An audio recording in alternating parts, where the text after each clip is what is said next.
think monkeys feel the need to wash their hands after eating a juicy fruit? Hello, welcome to Even Lowered Expectations, episode 10. We have Guillermo de la Rosa, direct from Canada. Good evening, eh? It's so good to be here, guys. Good to see you all again. Nice. So Guille directed episode 10. It's called What's Stopping You. Guille came to LA in June because he had the premiere of a movie that he co-wrote, La Sombra del Sol. Watch it.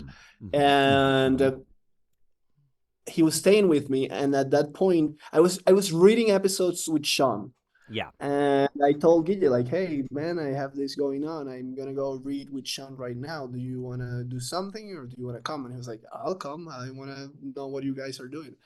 And after we read like 10 episodes, he was like, I wanna do one. And let's see what happens. So in August I called him and I was like, Guille, if you wanna come, we'll bring you. Let's just bring you to LA. And he was, but you have to direct 2 episodes.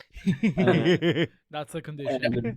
Which I was very flattered about, to be honest, because especially because one of the episodes that I got to direct, the 2 episodes I actually got to direct were the ones that because I read kind of like what you had written for, which was most of the season, and the 2 I really gravitated towards. The ones I saw the most were the ones that you chose me for. And that wasn't like something that I didn't like. I kind of like voiced it at first that I liked those the most, but so the fact that you gave me those was like really flattering and really exciting. So how was your experience, Guille? Tell us a little bit.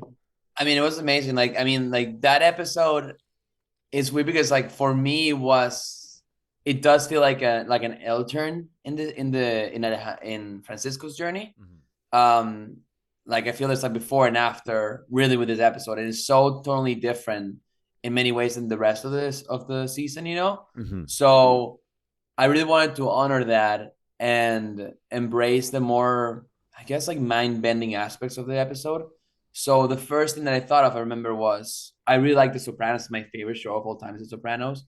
And The Sopranos does dream sequences, based on, they really are great at that.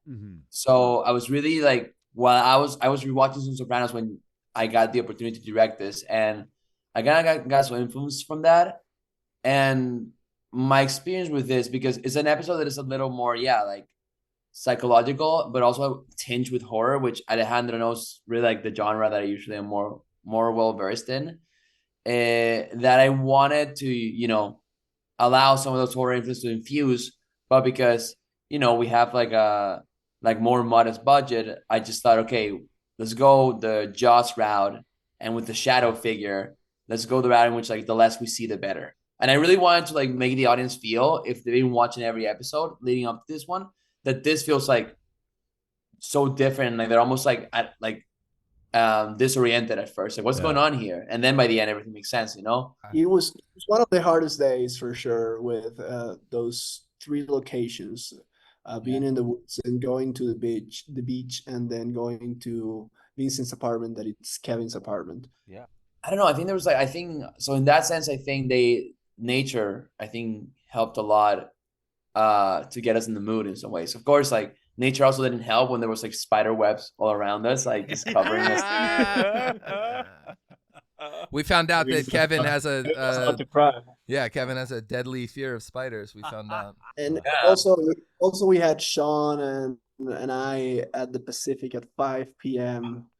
and it was freezing, man. Yeah. That was actually really magical in a way. That was really beautiful, that moment, Well, we chose an amazing spot. Literally, the spot we shot that part of the episode is where all of Los Angeles goes to take their, hey, we just got married, we just got engaged to get married Instagram. Yeah, that was happening. It was happening rolling on the up, other side of the rock. Yeah. There's 20 couples all doing that at sunset. Yeah, to expand this series in such an amazing way with this episode, we needed a great director to be able to lead us like that. That's the only way that we were able to make that transition. And we're so grateful that you're able to, be here for this one. Thank you. That's so nice. It was lovely working with you guys. And honestly, it was amazing. And so much of Francisco's journey, I relate to. And it was awesome that I had a good crew and team around me to embark in that. I really appreciate it. That wraps up Even Lowered Expectations, episode 10. Catch you next time. What's stopping me?